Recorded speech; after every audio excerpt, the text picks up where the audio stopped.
Hi, I'm Khalid Laonde from France, from Solidarité and Progrès in France. I have a question for Sir Larouche. We have discussed this morning with Alexandra Nagoni with the strategic dimension with US, China, and Russia. And I was wondering why, for example, I didn't prepare my question, I hope it's clear. At the moment we have war with Syria and China, Russia working together.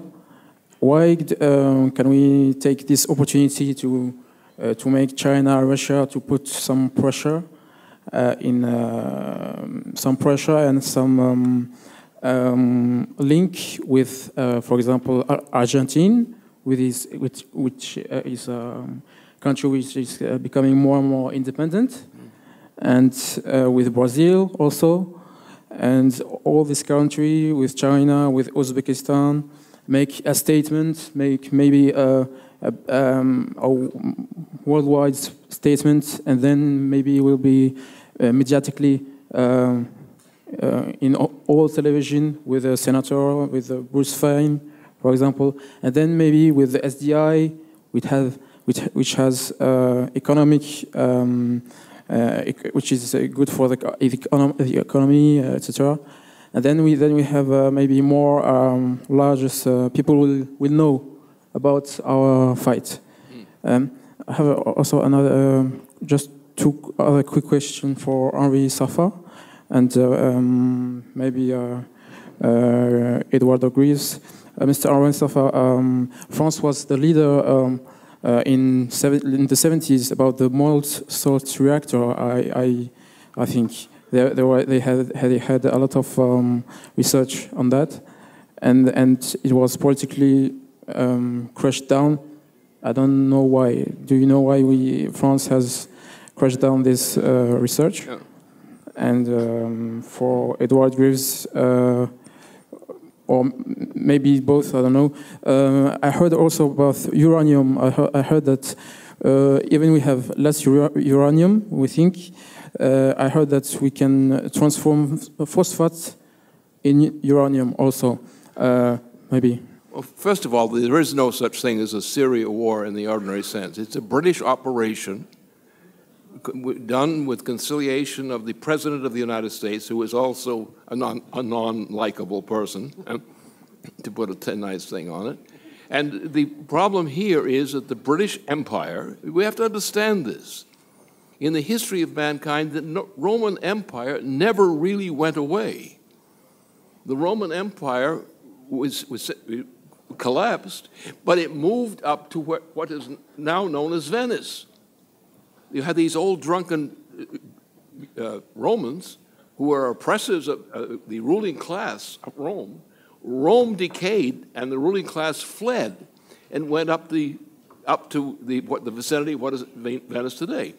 That went on, and in a process later, in the same process, you had the emergence of the Venetian Empire, because the Venetian Empire is nothing but the old Roman imperial empire, which has then changed its name to Venetian.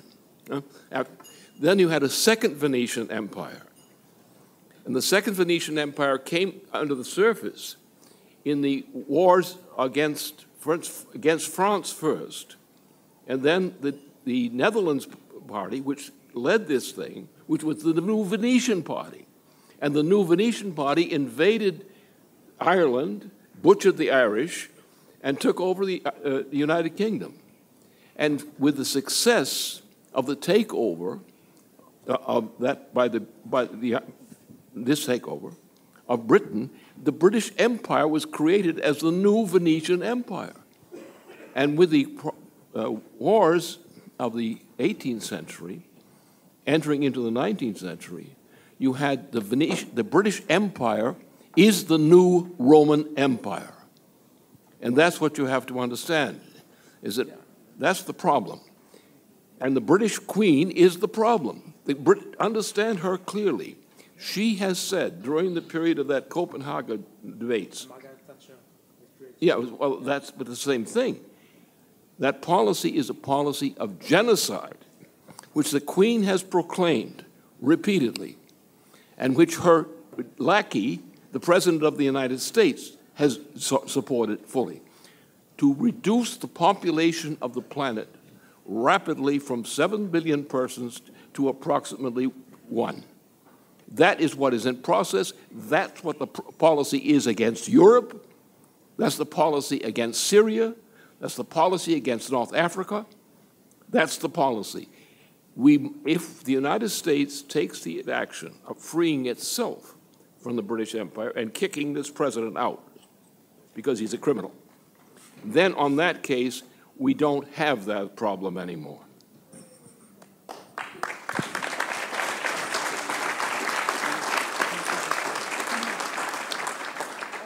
Just a short answer about France's nuclear power.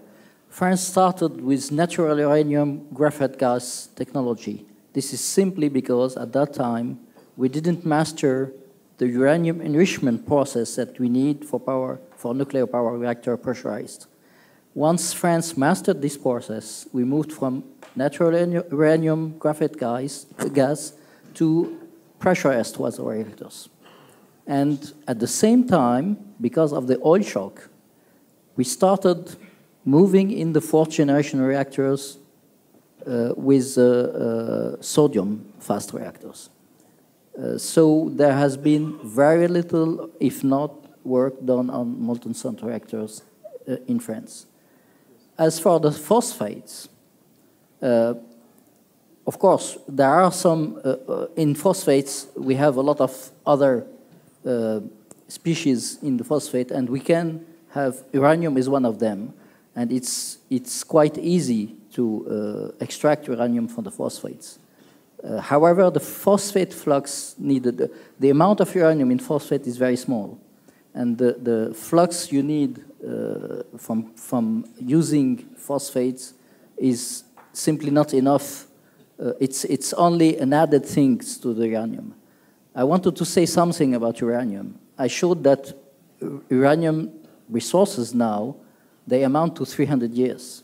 But in fact, in the Earth's crust, you have much more uranium than that. You have plenty of uranium.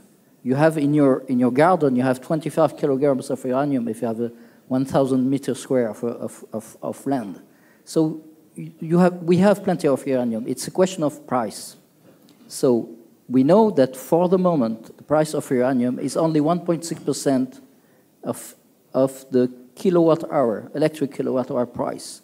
So you can easily double, if not triple, the uranium price and still get uranium, a lot of uranium for a long time. So I don't think it's a problem of uranium lacking resources. It's not like oil. It's really, it is there, but you have to pay more for it.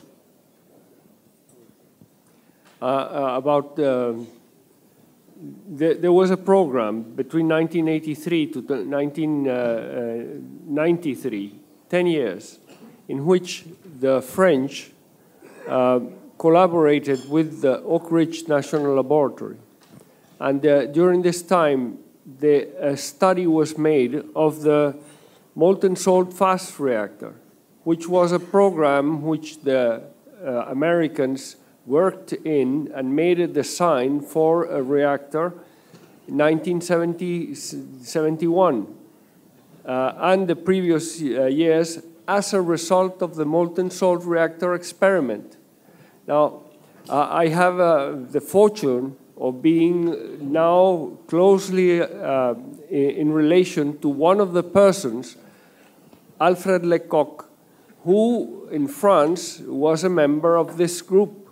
It was a group organized by the Électricité de France and the Atomic Energy Commission, and that it worked for 10 years in this field and produced a lot of documents which, fortunately, Lecoq has made available to me and which I have taken to complement the information that now is available for that. And this is the basis for what the French and the Europeans are doing in this EVOL project. It is the basis for that. From that, the development of what is now being studied as a possible future molten salt reactor in Europe. I can answer that question quite briefly, that question. It makes no sense, because the actual problem of the planet is the shortage of energy flux density per capita and per square kilometer. We have the additional, and nothing that he discussed has anything to do with that. It was absolutely irrelevant. The problem on the planet now is the lack of energy flux density per capita and per square kilometer. Low energy flux density, nuclear or non-nuclear, is a worse than waste of time and effort.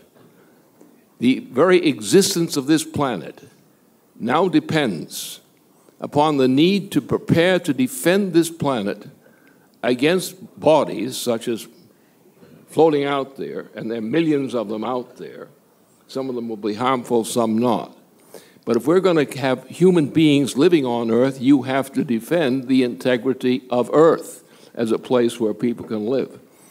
And it's very easy to calculate that we're in the range now, under present policies, nothing will happen to prevent the occurrence of an extinction of the human species by a lack of really serious attention to the need to provide for a defense of Earth against asteroids and other threats. We could not at this time, if one big thing came up there, then it doesn't have to be too big. Just one big asteroid, for example, bigger than what hit in Russia recently, more effective than that. And something like that could begin to take out part or whole of the human population.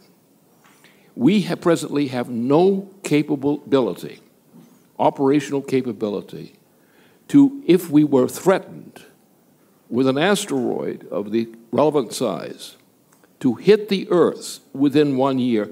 There's not a thing you can do about it. The extinction of the human species could become a fact. The problem is that we do not have the quantity and energy flux density of defense of mankind needed to deal with man's requirements and man's safety. We've got to get out of the childhood that believes we are hiding somewhere on Earth from fun things outside. We're in a solar system, especially we're in the solar system between Venus and Mars, which is most relevant to us right now. We have to mobilize the capabilities to defend the life of the human species, even on Earth. And we've got to get onto that stuff and get out of the childish games of the past. Mm-hmm. Thank you. Jason, would you like to also say something on that complex at this occasion? Maybe a couple footnotes also to some previously said things. Okay. Well, for one thing, that although obviously right now fission is a major improvement over solar, wind, or coal or anything like this, it's an incomplete discussion for a world political direction not to include fusion. I'm not faulting any part of this discussion here, but I'm just saying that without that as the next step that you're going to make, something is missing. Because without it, you are not going to be able to have the region between Venus and Mars under your control. If you think about getting to Mars, right now, to go to Mars takes 8 months or longer. To go to Mars, you can only go once every 2 years. If you look at the time schedule for when you can take your train to Mars, only once every 2 years can you go. It's an 8-month trip. You have to stay there for 6 months, and then you come back. It takes another 8 months. So that's not going to be acceptable if we need to get an asteroid out of the way. The kinds of powerful missiles that Mr. Benediktov had spoken of in the morning panel, the use of thermonuclear explosives to change the course of an asteroid, this is true. However, you must also reach the asteroid. If you can't get to the asteroid, It does not matter if you have a powerful nuclear explosion. It's useless to you. And what we do not have right now is nuclear propulsion. We've got a nuclear explosive. We have a fusion explosive. We do not have fusion propulsion. Just looking at some of the numbers involved, if we had a viable fusion platform in space, the energy requirements to deflect an asteroid using lasers, to vaporize its surface, to push it back, the amount of energy required is really not that great. It's around the size of a standard nuclear plant now, 1 gigawatt. Over enough months, you could move an asteroid. So, and then just, that's what I'd say on that. Let me just add maybe a footnote or a plug on a couple of other things that Mr. LaRouche brought up, including the discussion about life and how, as life evolves, the energy requirements of life increase in a growing way. The last issue of this wonderful magazine, 21st Century Science and Technology, includes an article by Benjamin Deniston, who spoke at the last Schiller Institute conference, that takes Vernadsky's ideas of increased energy flow in life and uses more modern data from the fossil record to look at how life as a whole really does increase in a way that is similar to human economy, except that we do it willfully and penguins don't. Thank you.